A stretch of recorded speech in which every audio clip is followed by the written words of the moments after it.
how has that shaped our biology, and how does the environment shape the ways in which we interact with our world, and change our physiology and our health as well? And this also becomes a really important point of trying to understand, the ways in which our bodies have kind of changed to deal with those environments. So a cold climate physiology is quite different than a hot climate physiology. And then now throw in a wrench of climate change. And what's that going to do with the underlying physiology that's being tossed into an environment that's changing so rapidly that we can't possibly biologically keep up? And so we have to technologically do so. And so trying to understand the biological underpinnings of how we have dealt with our different environmental challenges, I think, is critically important for not only, like I said, understanding that past, but paving a way forward for the future, in a world that's becoming increasingly more hostile in terms of climate and weather, and increasingly more extreme.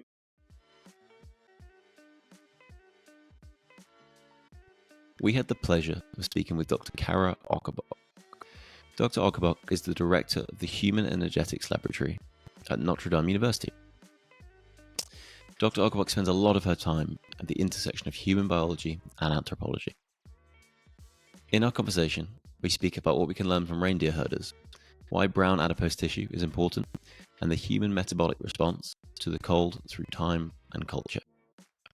Dr. Ocobock's enthusiasm radiates through the episode. You'll no doubt learn loads and hopefully have as much fun as I did. She's a wonderful human being. As an anonymous quote reads, "Human beings are the most adaptable beings on the planet. Our ability to learn, evolve, embrace change is our greatest asset." With that, here is our conversation with Dr. Cara Ocobock. Well, Dr. Cara Ocobock, am I saying your surname right as well? Yeah, you got it. Okay, fair. Yeah, well done. First time. Very good. Well, thanks so much for doing this. We had a lot of fun reading your homework you assigned us.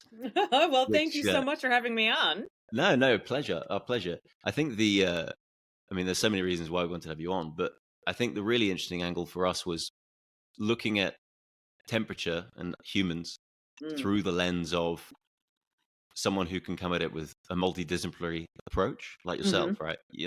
The anthropological lens and also the sort of human biology lens, we thought would make for a pretty interesting. I mean, we'd learn a lot, which we're sure of, and we did in the very kind of homework you sent us. So how did you, as a place to start, how did you get into that sort of field, the anthropology and the human biology side? You want me to go way back to like undergraduate days? Yeah, way back when. Yeah, okay, way back. Well, I mean, the origin story. If we go way back, there's always this slight journey. The first job I wanted as a child was an archaeologist because I was totally in love with Indiana Jones. And so that's what I wanted to be and what I wanted to do. And that lasted for a long time. I was obsessed with Egyptology. I got little kids hieroglyphics kits and things like that. And I would do little stamp messages. But as I got a little bit older, I realized, or maybe not realized, but I thought I wanted to go into medicine. My parents were very much like, she's good at science, she needs to be a doctor. And they kept kind of trying to push me along that route. And that's how I started an undergraduate career when I was at the University of Michigan there. And it's a bit of a sad story, actually. So sorry, I'm going to bring the tone down on this one.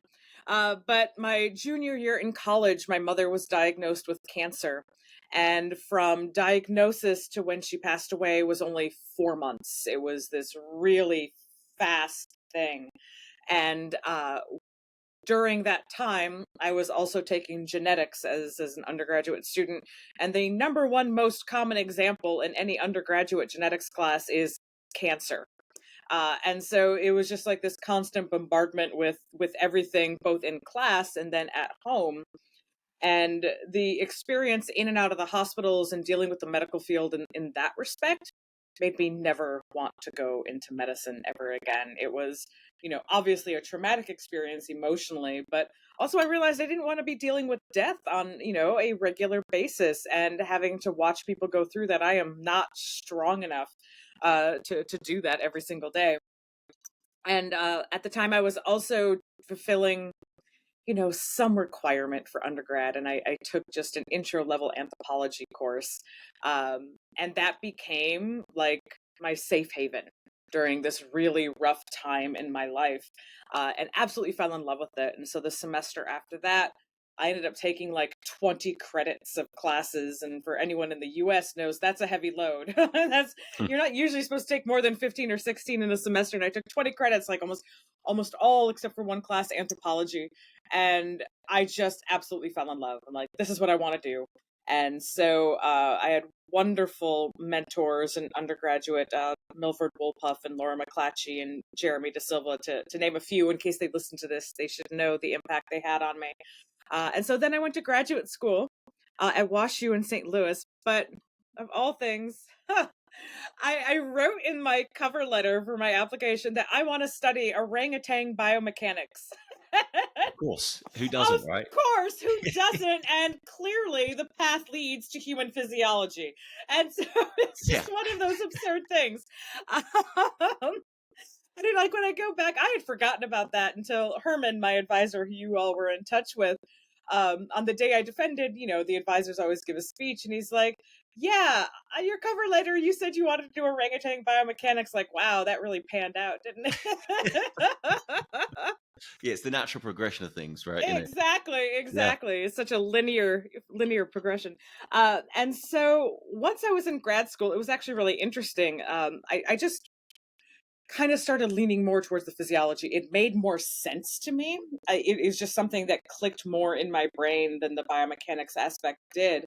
Um, and interestingly, Herman was also going down like a physiology route. Like, we did not know the either was interested in these kinds of things. It took a little bit to realize that.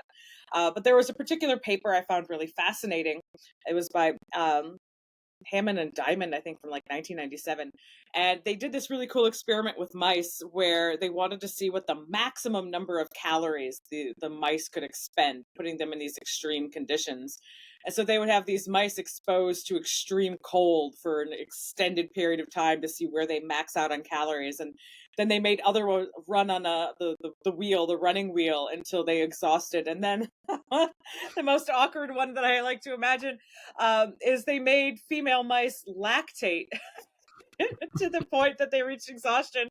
And I just imagine like the poor student research assistants who had to like switch out mice pups to make sure this mom keeps lactating the whole time. Um, but of course, my mind also imagines somebody is milking the mouse, but that is not Yeah. what happened. Bad day to be a mouse. Exactly, like lactating mice, tiny little udders. Anyway, uh, I thought that was awesome. I thought that was a really cool experiment. And I'm like, how can I do something obviously not similar or exact with humans? So what's kind of the maximal energy expenditure in humans?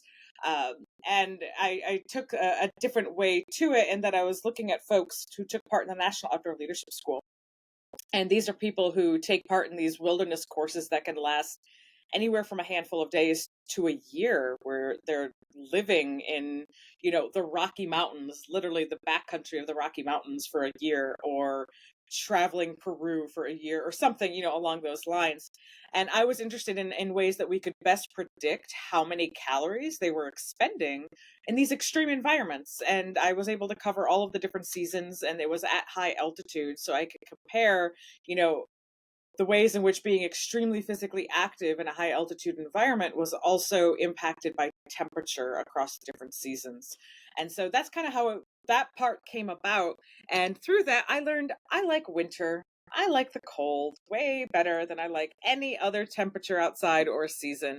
And once I finished my PhD, I decided I wanted to find a population I could work with in the cold. And that's what brought me to Finland. And Oh, a lot of the work that you read up on, your homework, as you like to say, for yes. this podcast. Exactly. Exactly. I Yeah, mean, I'm with you on the cold. I'm much more of a. I used to live in Singapore, and just every day I was constantly a little bit pissed off. It was a bit too hot. So right? I'm with you. I love the cold. The colder the better. This is great. I'm not Hmm. sweating or doing that. First, also very, very, very sorry to hear about your mother's story with Thank you. your undergraduate. That's yeah, no, it's a rough place for everyone. But lovely, a silver lining. You found Silver your lining. your uh, And your path, right? I found my path, and it's also helped me as a professor, helping students who also experience similar tragedies. And I have now had multiple students lose parents as, Mm. while they're undergrads too. And so there is a silver lining to the tragedy for sure. Right. Well, look, I'm sure students definitely appreciate that. I mean, I said I wouldn't, but I'm going to do it. I can't Hmm. help myself as a tangent. Did There is a crossover. I mean, I'd love to get your initial thoughts of sort of the metabolic theory of cancer. I don't know if that's something you've looked into. With it's kind of, I guess, related to sort of brown fat exposure, maybe cold exposure. Just if it's of interest. So hold on, refresh me on the metabolic theory of cancer because I feel like I, Um, I I kind of remember it, but I don't want to say I do and mess it all up. no, no. Essentially, I mean, again, this is complete cliff notes from a scientific layman. Hmm. But essentially, the theory of, I guess, they call it DNA fragmentation, maybe, Hmm. uh, doesn't necessarily hold up all the time, especially when looking at really large animals like massive whales and their rates Hmm. of cancer. Surely more cells means multiple chances, more Yeah. chance of cancer. And actually looking at it as, have we been foundationally looking in the wrong place? And actually, it's a metabolic disorder. So, for Hmm. example, why do rates of cancer increase when type 2 diabetes rates increase and Yeah. when people are obese? And is that a different place to look? Wondering if there was any crossover in your research with that, but At this point, definitely not. I mean, there are some really interesting things you bring up whales, but we're just going off on a cancer tangent now. Sorry, we're yeah, no, doing this. it's We're actually my fault. going in. No, we're My going fault. in. Yeah. But like an interesting thing, like that's why I don't think there's ever going to be one cause for cancer, and I think you will find metabolic routes, but I also will think that you will find, the DNA routes. So, for example, large body animals, elephants, have crazy low rates of cancer, but they also have something like what is it, 20 copies of the P52 gene, and the P52 gene is specifically one that uh, codes for a thing that seeks out damaged DNA and damaged cells and kills them. And we only have two copies of that gene, whereas elephants have, you know, 20 times that. And so, yeah, like I said, like there are a lot of different routes going on, and we just got the short end of the stick when it came to at least P52 genes. But I would be not at all surprised if there is some metabolic component to some cancers. Wow. Well, look, I mean, I'm pleased to ask because that was interesting nonetheless. I'm guilty of a tangent, Cara. So you got to stop me. You Um, should see me teach. Like I come in with a plan and it gets tossed out the window in the first 10 minutes. So no worries. that sounds like a great class. Okay, so that's your sort of your origin story. Wonderful, Yeah. love it. How did that lead to you studying reindeer herders? It was this is the bad pun of the day. I knew I wanted to work with a cold climate population, and it's actually really tough to work in Canada among cold climate populations and Alaska as well. And a lot of it has to do with the colonial hangover of it. Like these people have been abused and pushed out of their way of life, and so there's not a lot of trust, rightfully so, for researchers. Uh, but also the sad part is the traditional way of life is very much gone. So they no Sure. longer have the traditional levels of activity that they used to. And so I was curious to try to find a population that was still maintaining some level of high activity levels, but in a cold climate. And so that took me towards the Sami, who are the indigenous reindeer herders of Finno-Scandinavia and Russia. And so here's the pun. I literally cold emailed people in Norway, Sweden, and Finland.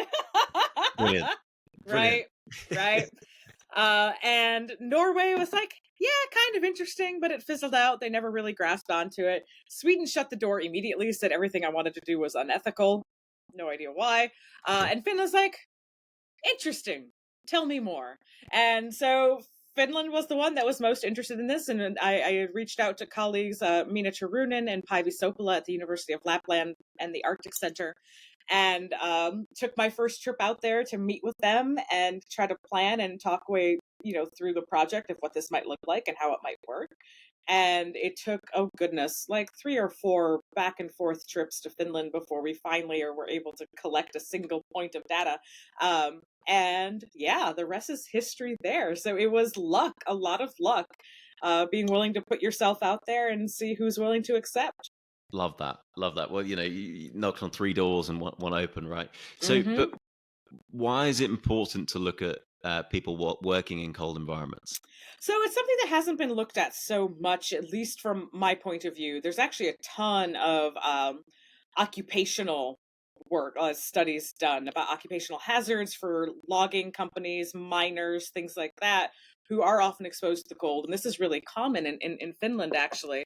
But no one's actually looked at some of the more traditional levels. We have lots of data, lots being relative to cold climates. Let's keep that in mind, of, temperate climate populations and especially tropical populations who still maintain some level of hunting and gathering or foraging or horticulture or things like that.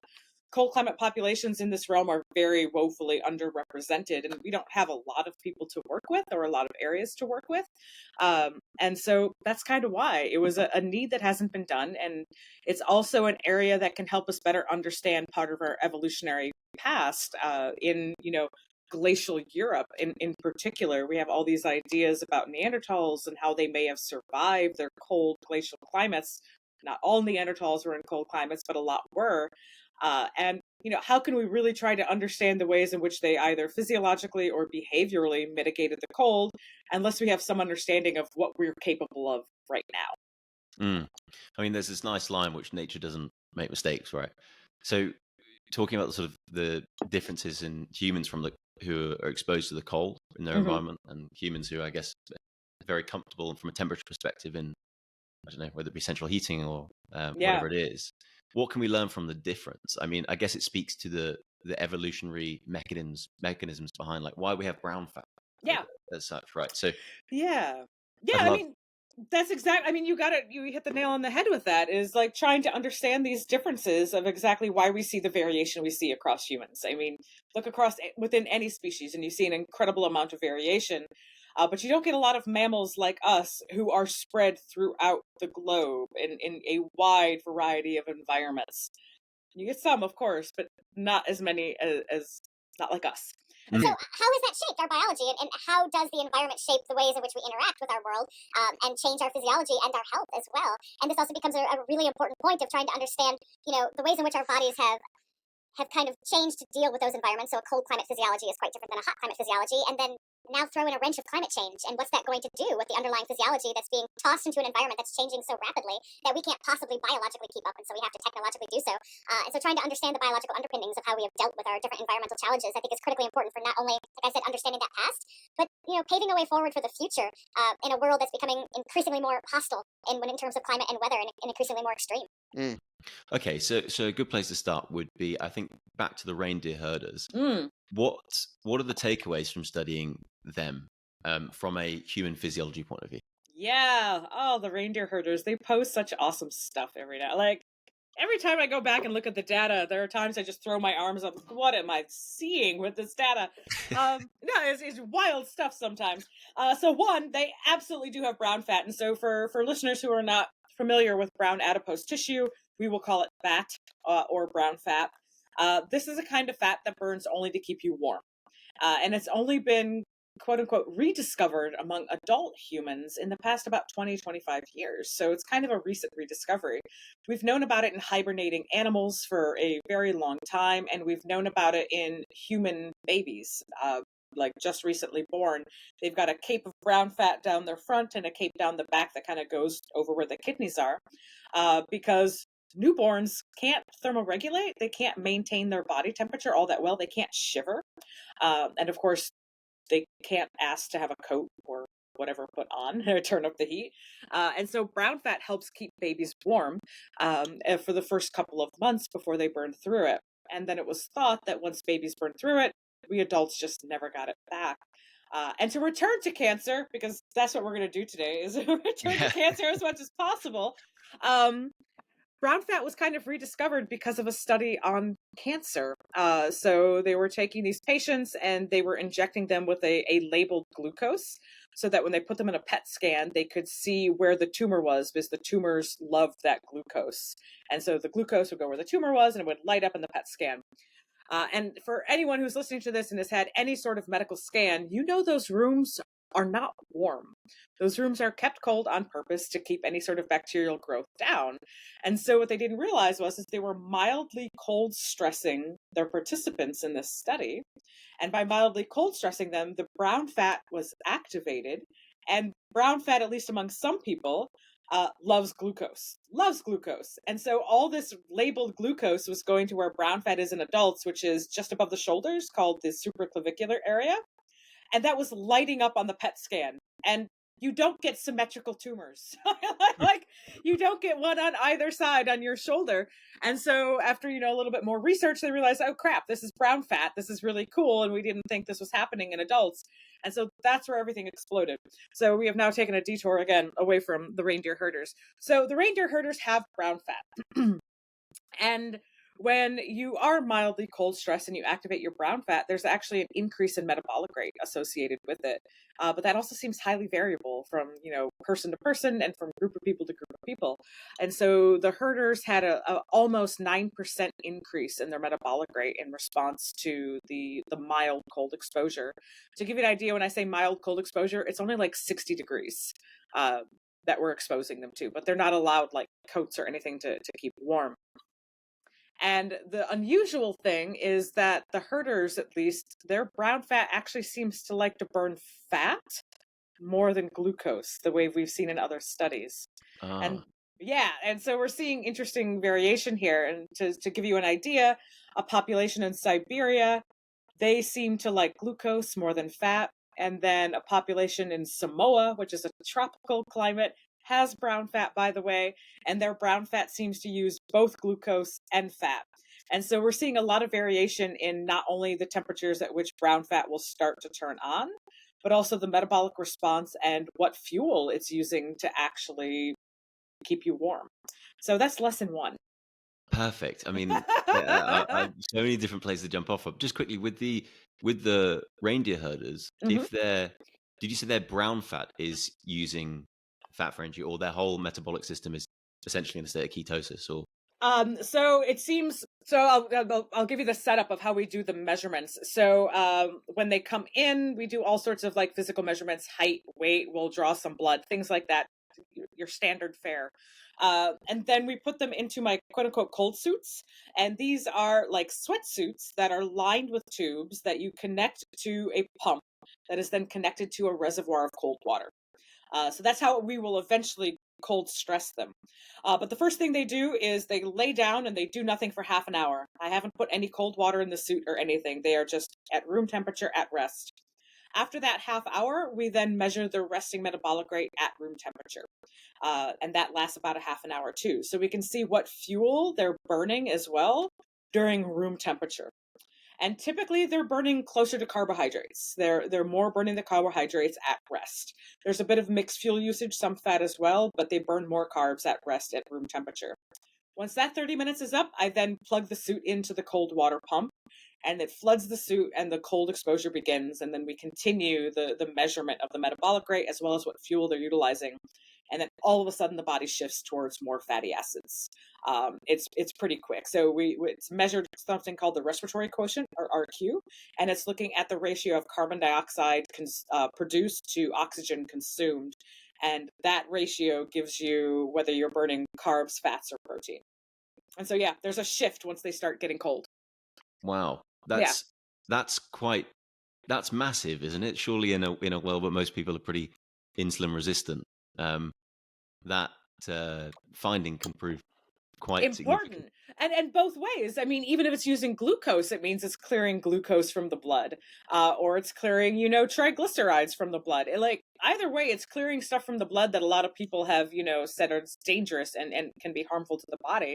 And so that's why people are very interested in brown adipose tissue as a way to address at least one tool in the toolkit of dealing with the obesity epidemic as well as type 2 diabetes. Wow. Okay, so for the listener at home, and me actually, and everyone else, for the world, everyone of your reindeer herders had a lot of brown fat in their body. Yeah. How does that compare with someone who, I guess, lives in a very, your Londons or your, urban environments, I guess, cities across the US? So we have data for that, Ben, which is great because my graduate student, who's now a postdoc, so she did a study in Albany, New York, which is a pretty good, temperate. I mean, Yeah, it gets cold in the winter, I won't lie. But it can be quite hot in the summer. And she looked at summer brown adipose tissue and winter brown adipose tissue among the same people. So we could actually do a seasonal comparison between the two. And then her main dissertation work was actually in Samoa, again, which is a tropical population. And we've seen brown fat all over. Like, we're seeing it everywhere. But we're seeing variation in how much it increases the metabolic rate, how much warmer it actually keeps you, and then, of course, that fuel use of whether it's fats or carbohydrates or a mix. We're seeing variation across it, but we're finding it everywhere. And so there's a possibility that this is a deeply ancient human trait that we've had in our evolutionary past for quite some time. Wow. I guess my next question is sort of on that variation. Mm-hmm. One, what do you think? Is it genetic, or do you think it's, I guess, through your environment or down to environmental circumstances? And then, I mean, you mentioned Samoa is tropical. Mm-hmm. How come they have sort of brown fat, much like the people who are exposed to coal? Yeah. So, hold on. Now I've already forgotten your first question. Oh, good. We'll Crap. go to the second one first. Okay. So why in the world are we finding it elsewhere in a tropical population? So Samoa is currently the only tropical hot climate population that we have brown fat data for. So we can't be 100% sure at this point that we're going to find it across all hot climate populations. But let's assume for a moment we do. Let's just build up that story that we do. That it could, again, like I said, be, genetic. You were talking about genetics. That it could be this, very ancient trait that we have that would have a genetic basis. And it likely does, given that there is a particular protein that you need. It's called UCP1, and it decouples sorry, everybody at home, the electron transport chain in the mitochondria, which means instead of producing energy in the form of ATP, it releases hydrogen atoms. And that's what actually is happening. The hydrogen atoms are the heat that it's releasing. So instead of producing energy to use for work, you're releasing heat to keep yourself warm. That likely has a genetic basis for sure. But how active it is and how often it's transcribed and needed, that's likely very driven by the environment and how much it's needed. But why? Why in the world would we have this? So for folks at home who don't know about human evolutionary past, we evolved in Africa. Like the first bipeds, all of that in Africa, which is a hot climate. And our early evolutionary climates and, the Pliocene were warm and were dry. However, much like you'll see in desert environments today, there is a sharp decrease in temperature at night. Like temperatures get very low at night, quite cold. And so it's entirely possible that brown adipose tissue could be really important for keeping individuals warm in the cold nights, which is not super necessary during the day, but it could have helped without any advanced technology of fire use or clothing or things like that. Brown fat could have really helped keep our ancestors warm during the cold nights.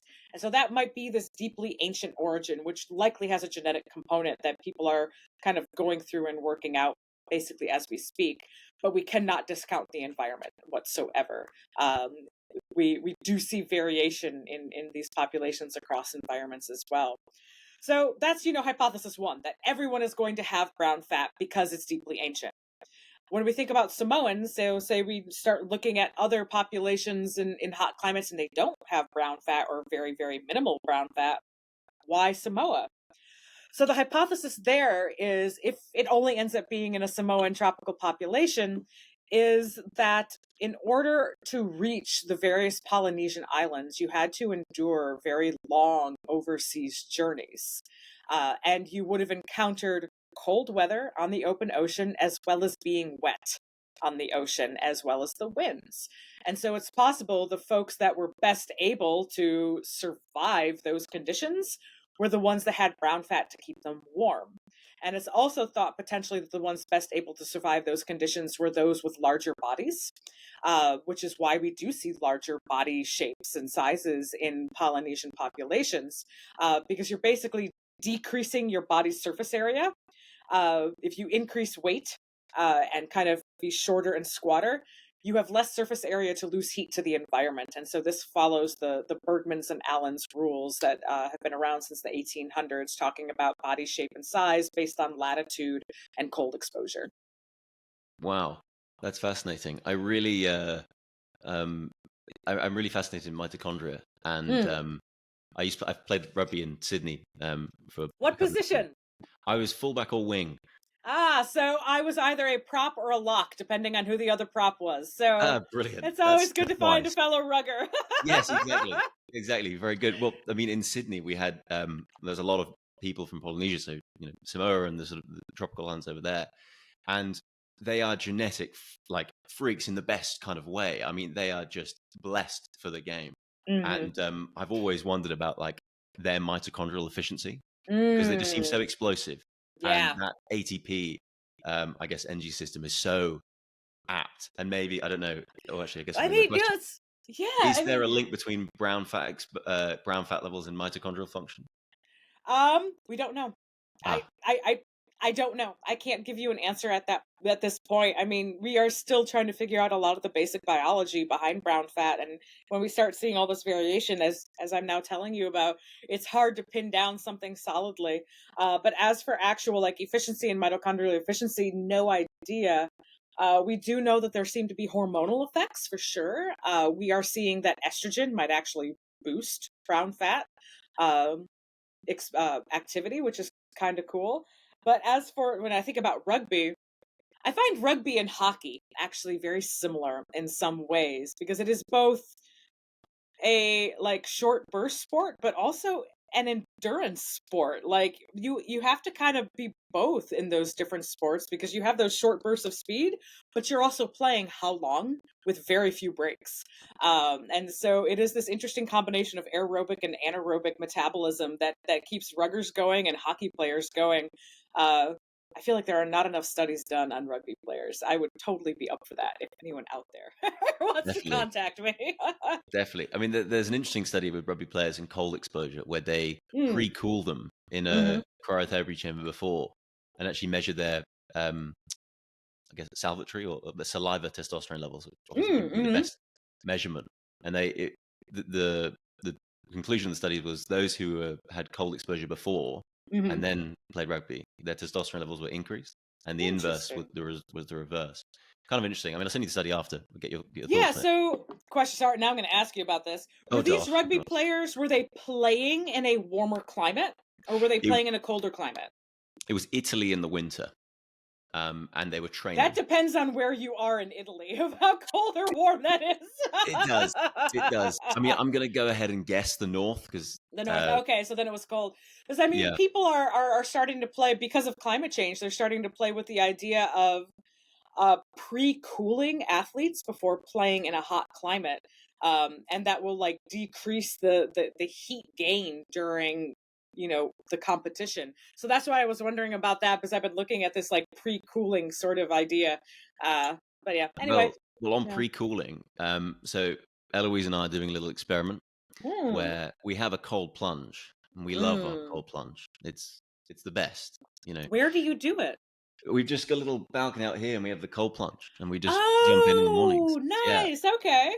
it's great. But we're doing an experiment where we both got some blood work done before. Mm-hmm. And when I say experiment, I mean you can pick holes in all of this, but a little self experiment where we got blood work done beginning of January, Mm-hmm. and we have a ice bath, and then I'll go to the gym straight away after. So I Mm-hmm. pre-cool before my gym Yeah. workout, and then at the end of 6 weeks, I'm going to get it tested again. Eloise Mm. isn't doing exercise after, and we're seeing if this pre-cooling thing has an effect on the endocrine system in any way from a male perspective and then a female perspective. So this Oh, is but what we with like the to do for other fun. variable of physical activity, damn it, people, one variable. Yeah. But I'd be very curious to see what you all find out. That's really interesting. Yeah, for sure, we will. I mean, actually, that goes back to a question I had around when we were talking about sort of the cultural differences of brown Yeah. fat exposure. What about in the sexes, male and female? Um, So, yeah, we don't have among the reindeer herders, I can't talk with a huge amount of confidence because we have fewer females than we do males, but I can tell you a few things. And from other studies as well, it actually seems like females might have more active brown fat than males do. And this might be just a complete side effect of having more estrogen because we do seem there does seem to be an impact of estrogen on brown fat in a positive direction. So that's one thing we see. Another thing that we see, and I have seen this in my reindeer herder population, and we've also seen this in the Russian population in Siberia, the Sakha, where so far only in males they will activate brown fat, and we'll see it light up using the thermal images at their shoulders. So we see it there, and their temperature does increase, but their metabolic rate drops in response to it, which is really interesting. And so far, we've only seen that response in males in these two populations. And why? I don't know at this point. One of the many open questions in brown fat research. And with the females, it rises. Yes. And most of the males, it rises too. So far, it's only between like 15 and 20% of males. And I say only, but that's still a fair percentage of the ones tested both in Finland and in Russia have this metabolic drop. Oh my, that's Yeah. so. I mean, I want to ask why, but I guess we don't know. I mean, you just There, said. I mean, there are some thoughts. One is called the Q10 effect or Q10 phenomenon, where you just end up like all the enzymes in your body are kind of slowing down because of the colder temperature. And so you'd see a metabolic rate drop from that. Another one is that perhaps these individuals are increasing their vasoconstriction, so they're better at tightening up their blood vessels so they don't lose as much heat. And we're actually going to try to capture that this coming data collection using. I'm going to bring out both thermal imaging cameras, and I'm going to have one just pointed at the hands at all times to see if we can actually, because you can do a video of it rather than just a picture, to see if we can see any sort of pulsing of temperature in the hands. And we also have little thermocouples that you can put on the hands too to monitor how temperature is changing, to see if there is an increase in vasoconstriction, and if those are more vasoconstricting, if they're the ones who also have the lower metabolic rate. But we're working on it. We just don't have an answer yet. I can't remember where I read this, but apparently, if you're cold adapted, and I'm not quite sure on the definition of that, so please don't push me for one. That's okay. But apparently, if you regularly expose yourself to cold exposure, that it's been noted in certain people that you can have a vasodilation in your hands. Mm-hmm. Yeah, that's called the hunter's response or the hunting response. Yes, please tell us about that. Yeah, so it's a cycling of vasoconstriction and vasodilation. Because if you vasodilate too much, so if you're expanding those blood vessels too much, you're going to lose a lot of heat and dump it to the environment. And so those who have this response go through a cycle of they'll vasoconstrict to maintain their body heat. And then so they're not choking off the tissues in your fingers and your toes. Then they'll cycle through a vasodilation for a little bit and then recycle back to vasoconstriction. So it does this back and forth to one, maintain heat, but also keep all the tissue alive. So you're not vasoconstricting to the point of damaging the tissue with restricting nourishment and oxygen flow. So I imagine the hunting response, if you were hunting in a cold environment, it's like your, I guess, evolutionary mechanism to enable that. I mean, I'm not going to relate it back to hunting. It's being called the hunting response. Everyone puts way too much emphasis on hunting as it is, but that's what it's called. We see this in people who do not hunt. It has nothing to do with hunt. Yeah. I think it is potentially an evolutionary response to just maintain heat, but also maintain your mobility, whether that is, getting food, hunting food, preparing tools, any of the number of activities where you need manual dexterity. I guess, I mean, anyone who's been in cold water or has been cold has always felt their fingers and extremities getting cold, right? And I guess what we're talking about is the opposite, where blood actually shunts to your extremities. So absolutely, yeah. Bizarre. There's so much about this, so much we can learn from humans at these extremes. Going back to the metabolic benefits of perhaps cold exposure. So as you said, blood sugar levels can drop. Is that one of the important reasons why we need to study people in cold? There's a few reasons. So I've already given you lesson 1 with the reindeer herders, which is the brown adipose tissue metabolic rate goes up and their brown fat likes fat. We got that part, and that's really cool. A weird thing that popped up, and I don't have an answer for, and maybe in a year I'll have a better idea. Females, and particularly female reindeer herders, rather than female office workers who are not reindeer herders in Finland, have higher metabolic rates than males. And that's really bizarre. That has never been seen before. And I've been able to confirm it with more data that we got last year, literally a year ago. And so your basal metabolic rate for folks at home is your cost of maintenance. If you were to lay on the floor and do nothing, it is the metabolic rate you would need to just maintain life. You're not eating, you're not moving, you're not doing anything. That's it. And it scales very well with body mass and in particular muscle mass. So those with more body mass and more muscle mass tend to have higher metabolic rates than those with less body mass and muscle mass. Males on average are larger than females. That's pretty standard. And so males on average have higher metabolic rates than females. Not true with the female reindeer herders. They have higher metabolic rates than males, both absolutely. And when you control for differences in body size, it's absolutely wild. I have a hypothesis that it might deal with thyroid hormone. Thyroid hormone sets your body's thermostat. It basically sets your basal metabolic rate. But it's also critically important for a successful pregnancy. That if your thyroid hormone levels don't rise pretty steeply in the first 8 to 10 weeks of pregnancy, it will almost always result in a miscarriage. And it's entirely possible that in a cold climate population, the baseline thyroid hormone level needed for a successful pregnancy is higher than, say, a temperate population. They can have a lower baseline thyroid hormone level for a successful pregnancy. And so if females drop their thyroid hormones, which we could see in a response to a lowered metabolic rate would be an indication of lower thyroid hormone levels potentially, they might have an increased risk of miscarriage or less successful pregnancies. So this also relates back to climate change and also just, awesome industrial technology and things like that. Finland is not as cold as it used to be. Climate change has increased the temperature dramatically in Finland. And then, of course, you have indoor heating. You have vehicles that are heated, hand warmers, all of these things. But cold stress is no longer as cold stressy in Finland as it used to be.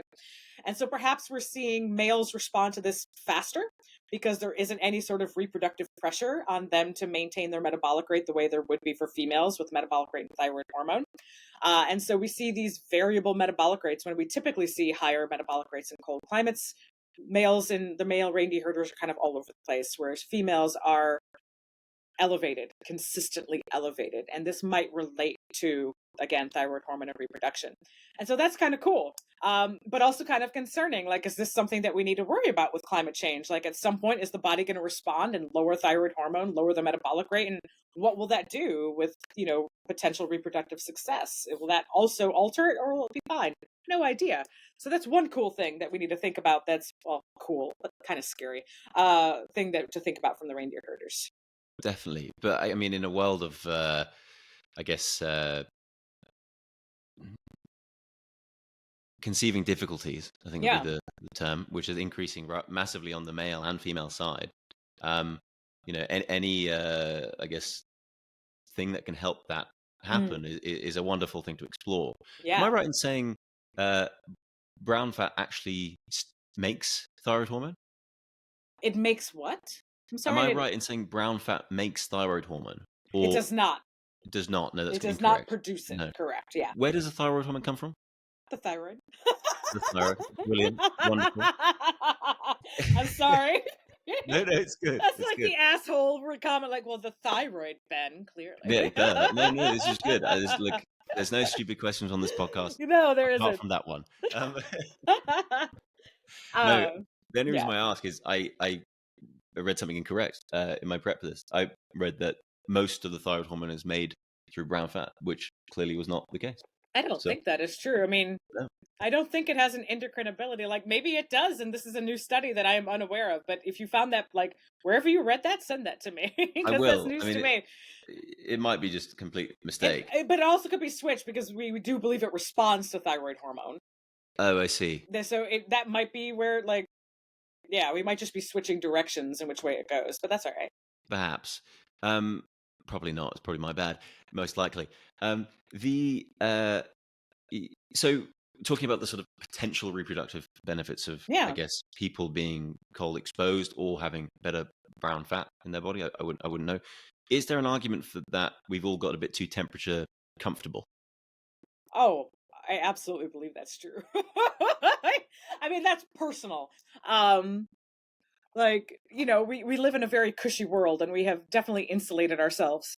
There's another pun, insulated ourselves Yeah. from the cold, in many ways, with sweaters, coats, and indoor heating and all of that. And yeah, we're not quite sure what that's doing to us in the end. We have actually seen a decrease in average body temperature over time. So like that 98.6 is really not the average. It's probably, closer to lower 98 and even in the upper 97s. Sorry, that's Fahrenheit. Oh, sorry. I'm Celsius, I'd freaking have to out look it already. up. I'm trying to I convert know. in my I'm head. like, oh crap! I'm gonna quickly Google this. I mean, Like- you said 60 degrees Fahrenheit earlier, and I was trying to work in my head the reindeer herders, what that was. All right, so 97 degrees Fahrenheit is 36.1 degrees Celsius, and then 98 is 36.6. So, we're looking at like 36 to 36.6 degrees Celsius. And then I'll do the 64. Oh, it's like 15 degrees Celsius for the cold exposure, by the way. That's a warm day in England. I mean, Yeah, we're no, exactly. Like we try to get it between 12 and 15 degrees Celsius. We do actually measure it in Celsius. But whenever I do podcasts, I'm so used to putting it in Fahrenheit. So I'm just like, I yeah, lost my you mind for a convert and then moment. convert I back. Yeah. completely lost my mind. But yeah, and so, this is why people say it's not a bad idea to sleep with the window open or sleep naked or, only one sheet or one blanket or whatever. This is an idea of one to not only make sure your body is used to different environmental temperatures, but potentially have a bit of a metabolic bump. I don't think it's going to, cure all ills, but it will not have a negative effect on you unless you live somewhere where pollution's entering into your window or something like that. But yeah, no, we've gotten very cushy with our environmental controlled buildings for sure. So how has that changed how, I guess, your own personal practices as someone who's so immersed in the literature and conducting these studies? I mean, honestly, it doesn't, because I am one who tends to be cold. Like, I keep the house at, let's say 14 degrees Celsius, like maybe even 13 degrees Celsius. I'm somebody who keeps it cold in the house. And so that's just it's more reinforced my natural inclinations. My husband is the one who has had to adjust more because he tends to run cold where I run hot. So I like things cooler. So personally, it hasn't changed much of what I have done because that's where I went anyway. Sure. More of the same. More of the Yeah, same. exactly. It's just made me feel, I don't know, more prideful. Yes. I got a chip on my shoulder about it now. A little bit smug, yeah. Yeah, smug. That's a good word for it. Yeah, we've got a lot of that in England. Don't worry. Not about much, to be honest, just English stuff. The anecdotally, Hmm. there have been interesting reports on people at gyms using the body fat scanners Yeah. and losing weight and doing all that and tracking it. Mm-hmm. And then they start deliberate cold water exposure. Mm-hmm. And they do it for a week, 2, 3 month goes by, and they go back and test their, they're also in the gym at the same time, and they go back and Mm-hmm. test their body fat percentage. And it says they've put on loads and loads of body fat in a month. And so they're like, oh my God, well, I don't feel like I put on 6% body fat in a month. Yeah. But apparently it's the increase in brown fat adipose tissue or brown adipose tissue. Apparently, anecdotally. It's anecdotal, and I would love to see the study, because part of the issue with that, like with this study, that like there's nothing against your anecdotal, is actually it's really hard to easily measure brown fat volume to know, literally how many grams of brown fat are there. It's actually really difficult to do that. You have to use PET scans and things like that. I can't do that in the field with the reindeer herders until we get like a really easy handhold way of trying to measure brown fat volume, which we are working on, by the way. I'm collaborating with an engineer at Notre Dame, co-opting an instrument they use. We keep returning to cancer, Ben. Co-opting an instrument they use to look at breast cancer, and it's some I do not understand the tech because I am not an engineer, but some sort of amazing laser technology. And they've started it with breast cancer because that tends to be closer to the surface. Obviously, it's in the breast. And they can like put the little scanner over the breast and where the tumor is and actually get dimensions of the tumor size. And they're using it to assess treatment efficacy, like how much is it making the tumor shrink. And so we're trying to co-opt that now for brown fat to see if we can actually get some estimates of size of the brown fat area, just like they do with breast cancer tumors. Okay. And so that's something that is hopefully on the horizon that we can, come up with an easy way that doesn't involve a hospital to measure brown adipose tissue volume. I imagine your own experiments you're going to run if you had that tool and if it was successful where you can easily measure brown fat. I imagine the scope of experiments you want to run are just endless, right? I know, like people at home don't see like, the greedy evil fingers I'm doing right now in front of my face. Like, yes, all the experiments. Yeah, that'll be really cool once we can actually do that non-invasively, because otherwise you have to inject people with the labeled glucose and all of that stuff to really get a good idea. But if we could just, literally put a sensor on somebody's skin and be done, how awesome would that be? Oh, yeah. I mean, it would clear up a lot of confusion. Mm-hmm. So, on that, where do you see the literature going around studying people in that extreme environment? In Like, cold? In cold, yeah. Yeah. So this is the other lesson that we're now going to get back to as I'm doling Wonderful. them out bit by bit. Hopefully keeping everybody interested. So we got the brown fat lesson, the really interesting metabolic rate differences between females and males. And the other one is the health aspect, which is confusing when it comes to the reindeer herders in many ways. So 75% of the herders I worked with were either overweight or had obesity. They're big, like big folks. And at least initially, and we're waiting to run the numbers on the next bout of data, they look healthy. Like their glucose is good, their cholesterol is good. With a caveat, technically, a lot of them have high cholesterol, but a lot of it seems to be driven by high HDL cholesterol, which is the good cholesterol, the healthy cholesterol. But their triglycerides and LDL, which is the bad stuff, is low. And so, like, metabolically, they look healthy, which goes against everything we think about obesity. And the idea is that they may potentially have a metabolically healthy obese phenotype. An MHOP, also known as fat and fit or fit and fat, where you can carry this extra adipose tissue because, yeah, they have a lot of muscle mass, but they're carrying a lot of fat too. The obesity, when we look at BMI among these folks, is not driven by epic amount of muscle. It's standard. They're just big. So it goes against everything we think of BMI, and we could probably do a whole show about the problems with BMI, body mass index, period. But they seem to buck that trend. And so my graduate student and I put together a commentary about, why might we see this metabolically healthy obesity among a cold climate population? And there are a couple of potential reasons. One might be the interesting metabolic profile we see with them with this brown adipose tissue, increased resting metabolic rates, and the brown fat consuming glucose and fatty acids could be really helpful in maintaining a healthy metabolic profile despite a quote unquote poor adipose profile, fat profile, if you will. The other part of that is they're very physically active. The reindeer herders have to work hard to live in that environment and to work in that environment. And we've seen a number of studies, like big meta-analyses looking at people with obesity and then looking at the markers of their health, their metabolic health, and relating that also to their levels of physical activity. And they saw that people who have obesity but maintain a good standard level of physical activity don't seem to suffer the metabolic effects, the negative metabolic effects of having extra adipose tissue. And so there might be this like fit, fat, and cold phenotype that perhaps cold climate adaptations, if they are true adaptations, could keep them metabolically healthy. But it could also just come down straight to physical activity, which the reindeer herders have to have high ones given their environment and their occupation. Oh, wow. That does completely turn the sort of consensus view of obesity on its head a bit, doesn't it?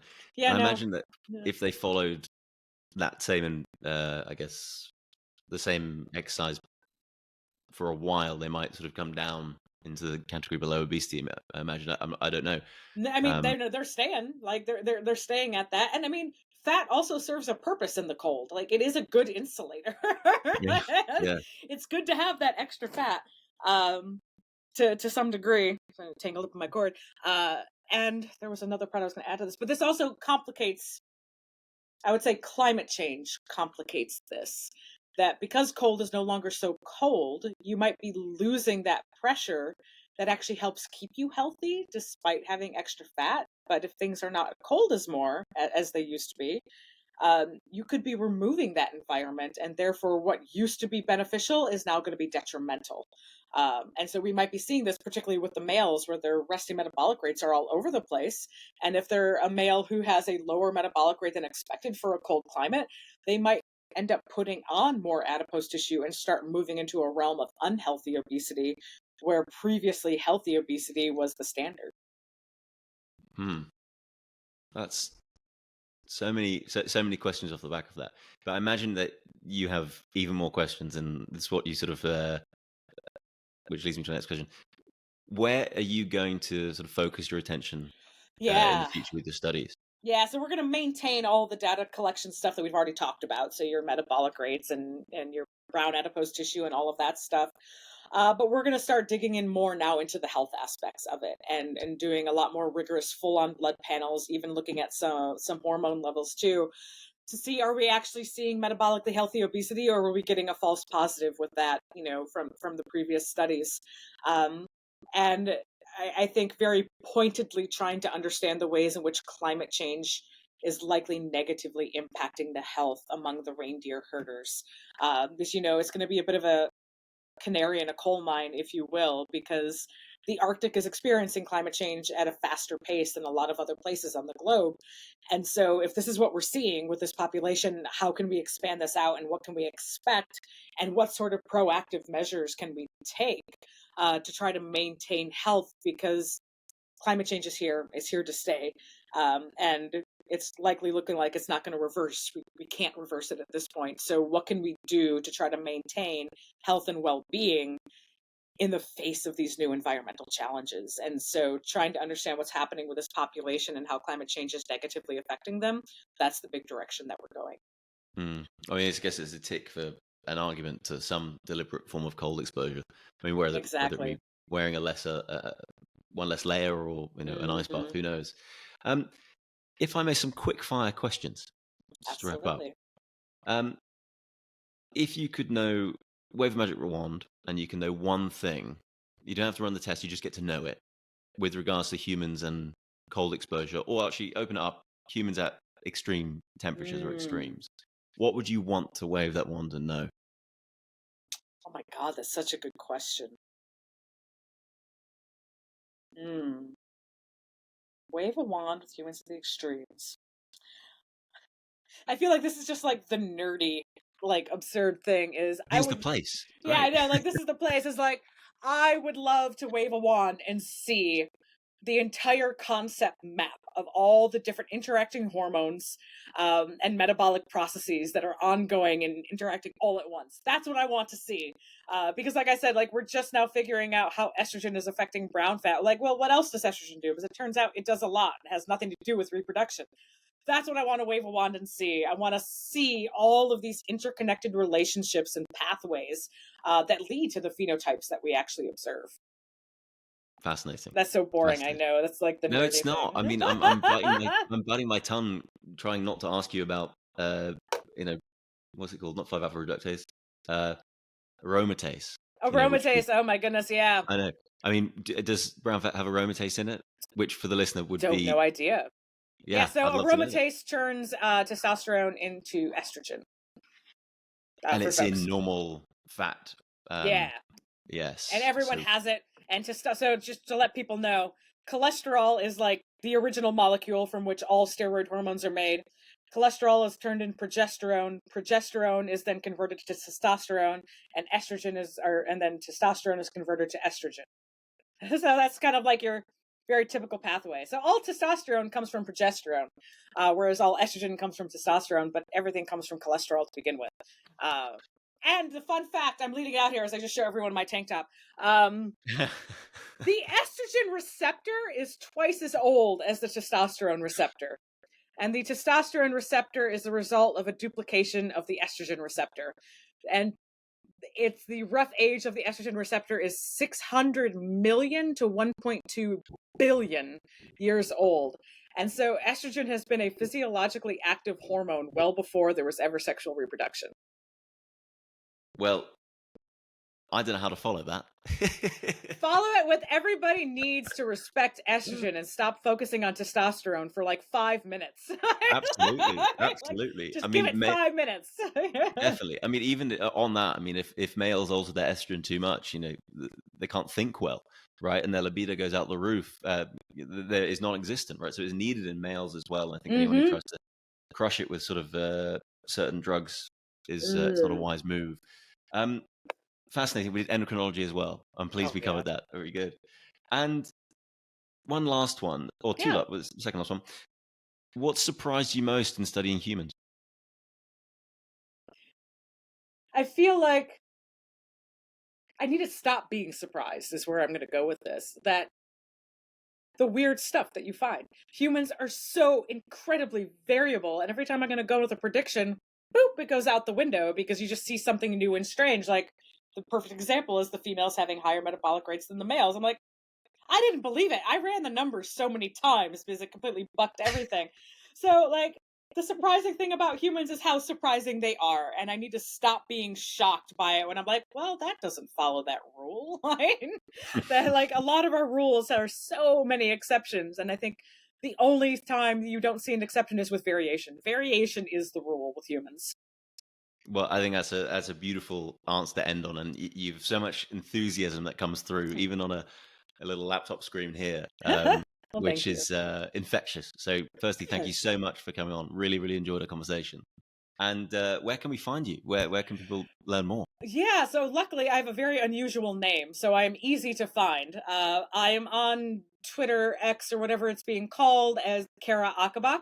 I think that's also the same for Blue Sky and Mastodon and Threads. Because my name is unusual, it's easy enough to find and Google me. And my email address at Notre Dame is cocobock@nd.edu, and ND as in Notre Dame. Perfect. Well, Cara, thank you very much. Really appreciate your time. Thank you, Ben, for the great conversation. I really enjoyed it.